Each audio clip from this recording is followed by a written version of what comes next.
ating tatalakayin.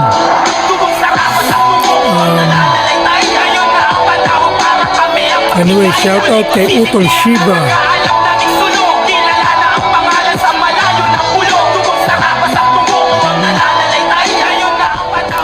Ito ay kanyang awit para sa kapatiran, si Utol Shiba.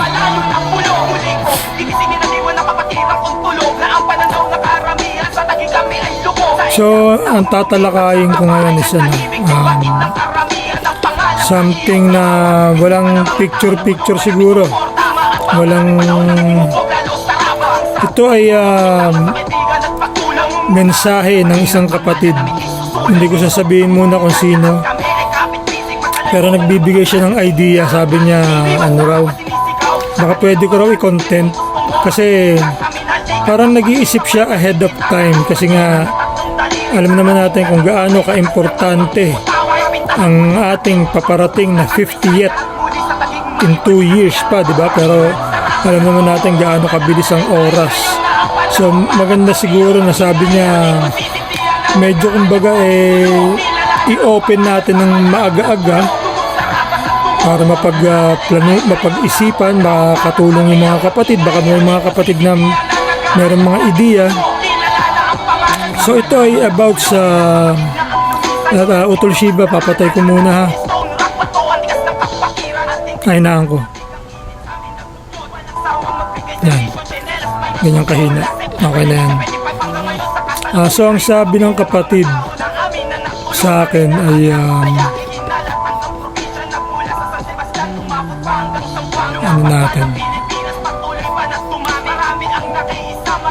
nalakihan ko lang para mabasa ko ng maigi. Saglit, ha, mga kapatid. So ito ang PM niya sa akin. Sabi niya sa PM,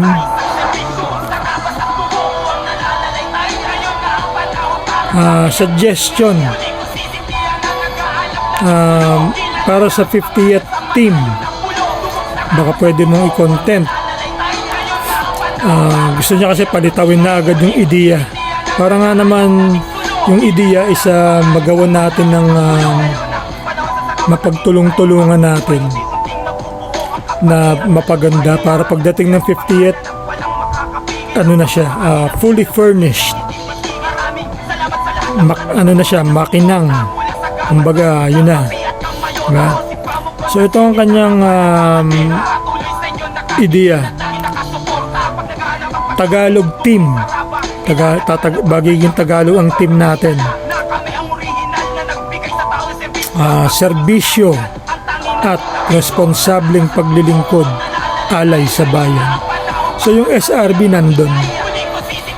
Ibalik siguro, kung halimbawa ilalagay natin siya sa i-layout, diba?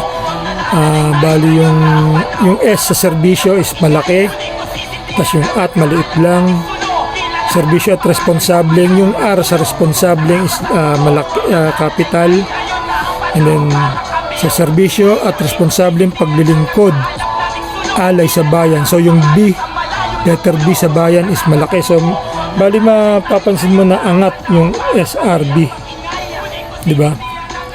So serbisyo at responsableng paglilingkod, alay sa bayan. Ganda, diba? Since yan naman ang ating misyon, ang prinsipyo, napakaganda.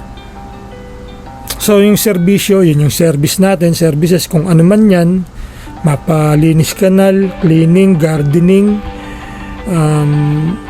pagtulong sa mga kapatid na dumadaan sa pagsubok,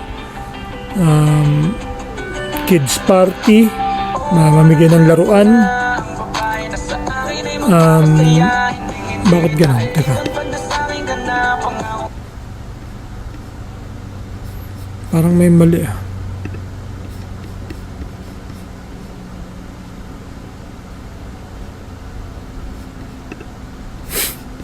Okay, so nasa na ba ako? Nawala ako tuloy. Ayun, sa mga services, di ba? Yung minsan yung may clown, nagpapalaro tayo. Minsan feeding, kung ano man. Minsan Jollibee pa yung iba eh. Or McDo eh, di ba? Tapos meron tayong mga medical mission, dental, free haircut, massage, facial,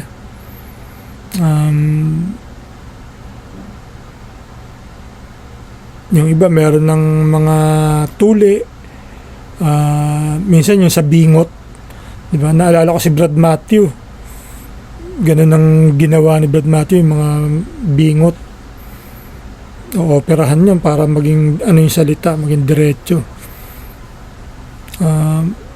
At marami pang iba. So yun yung serbisyo, di ba? At responsableng paglilingkod. Ano ibig sabihin nun?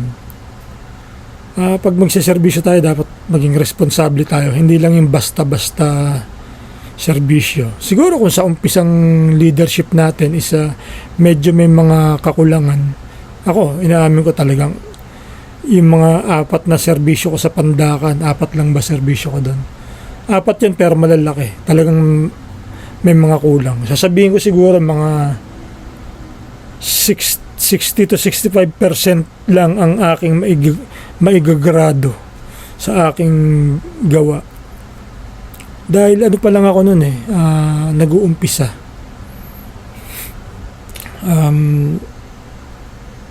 Kumbaga yung training ko is sa kaka-attend lang ng service and then sa pag-attend sa COE. So, syempre, kung ganun pa lang, syempre, di ba, hindi mo pa siya may aangat sa 80% or 90%. Yung mga 80%, 90%, maganda na yun. Di ba? Maganda na yun. Kumbaga, yung aberya nun is very little na no problem. Kahit may konting pagkukulang is no problem. Ano ka agad, ang daling isolve. Pero pag yung kagaya sa akin, medyo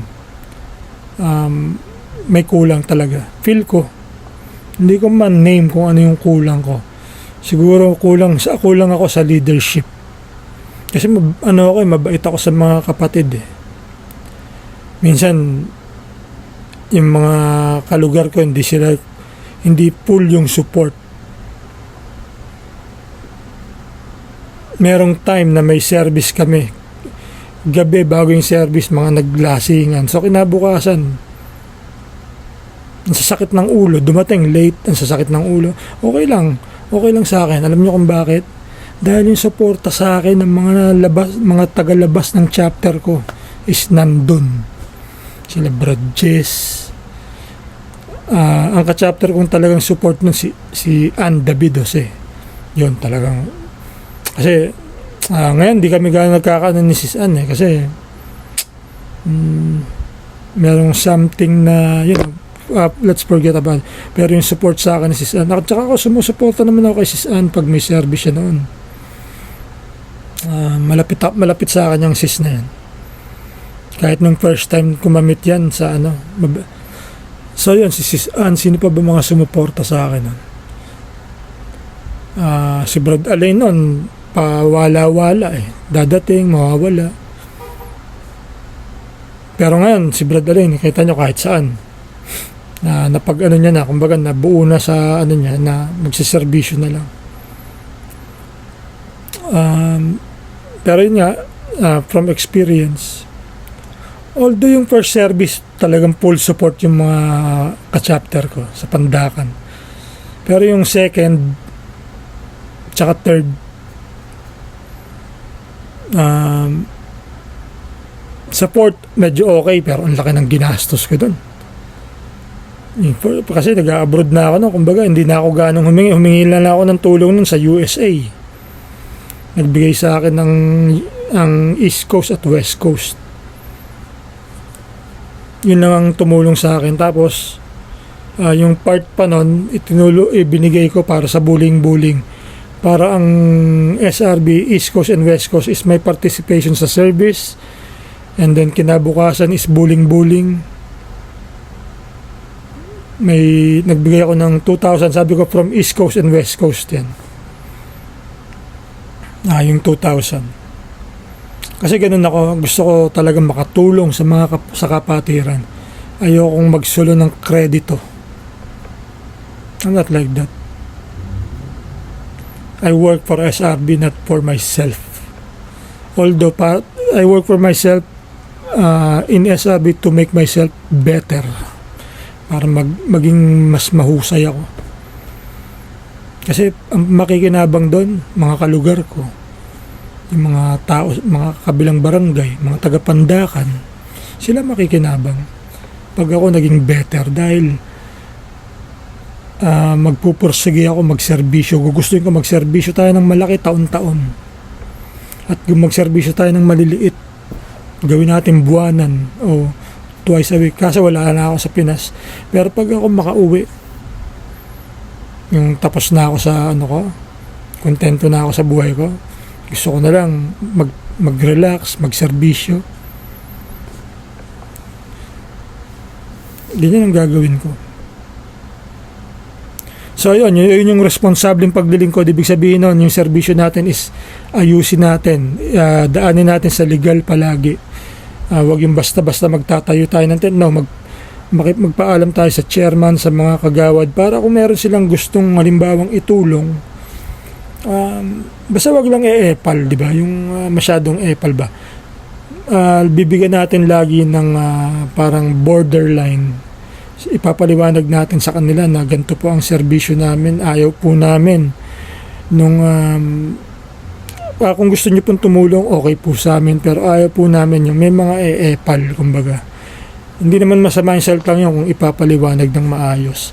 Tapos syempre yan, yung mga permit, di ba? Mga permit, tas yung oras, yung kaayusan, di ba? Syempre dapat hindi magulo, kaya responsableng paglilingkod. Alay sa bayan, dahil doon tayo, kaya tayo nagsiservisyo para sa bayan, sa mga kababayan natin, sa mga kalugar natin, sa mga kapitbahay natin, sa mga kapitbarangay natin, sa distrito natin, sa syudad, sa bansa, sa probinsya. Ganoon natin dapat dalhin ang pangalan ng SRB.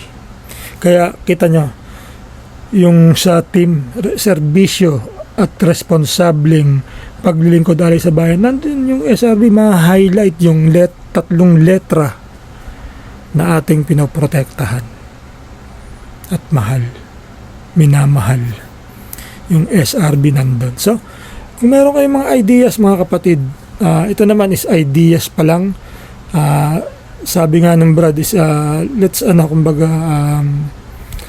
palitawin na natin ngayon, and then since meron tayong 2 years, less than 2 years na, may mga lilitaw na yan na magagandang ideya, pero ito ang ganda na neto, di ba? So pag-aralan nyo, mga kapatid, huwag kayong mahiya na mag-share ng inyong nasa isip. Yan ang dapat natin gawin sa kapatiran. Pero hindi yung magbida-bida, wag ganun. Hindi tayo pwedeng lahat bida.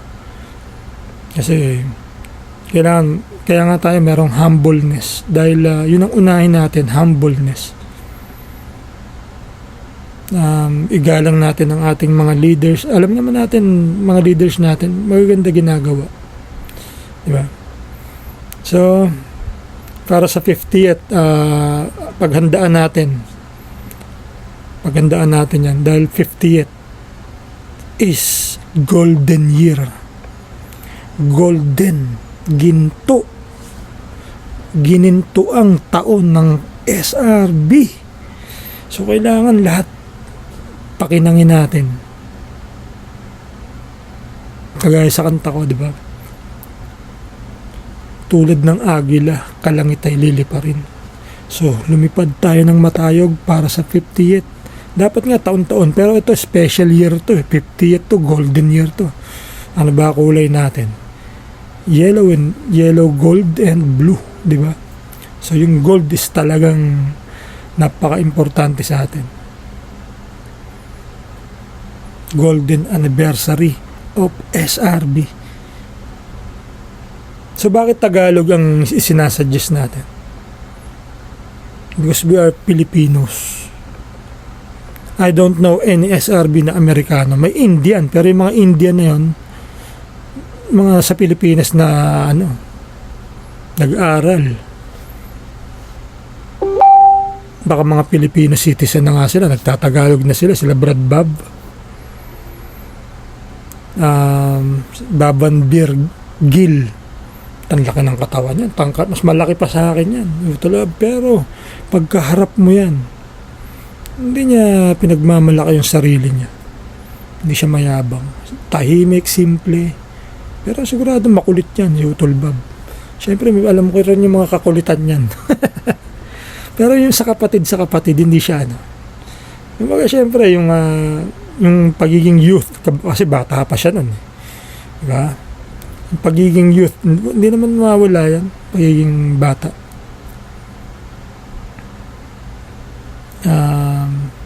Sa mga kapatid,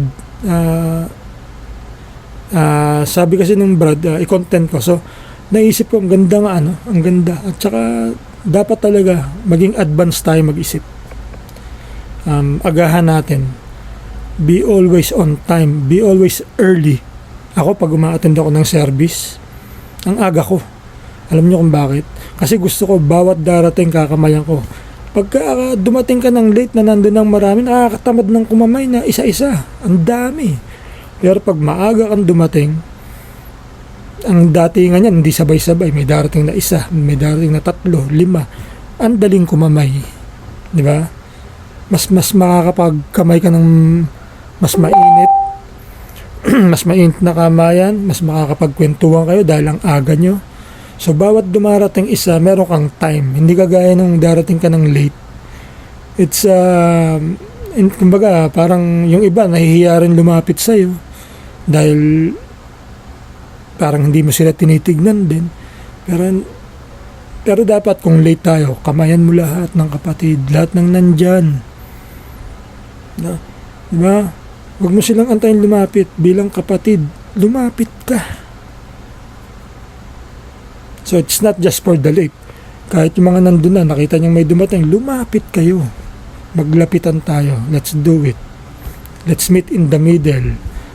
Or sa tingin mo, hindi ka na busy yung kapatid sa iba, lumapit ka at kumamay ka.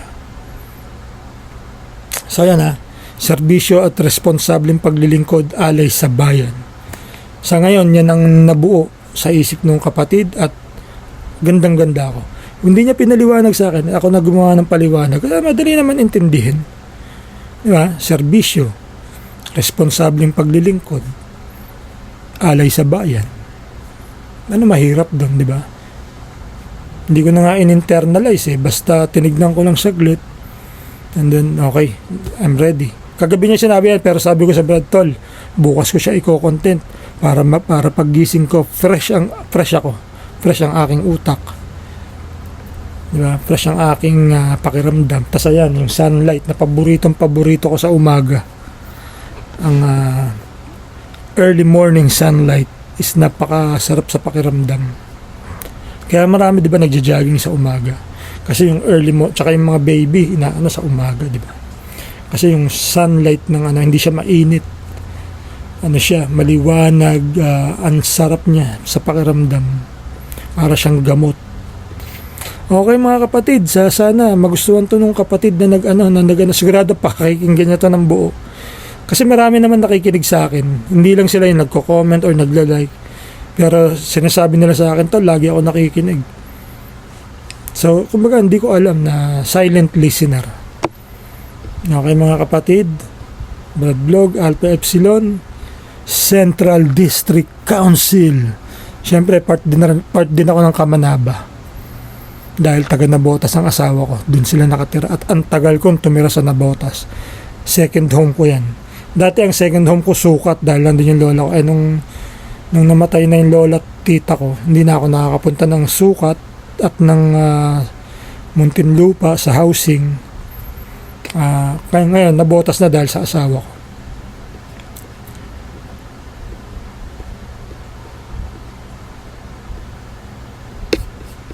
Tsaka Bulacan din ang ko. Isa pa sa home ko yan, Bulacan.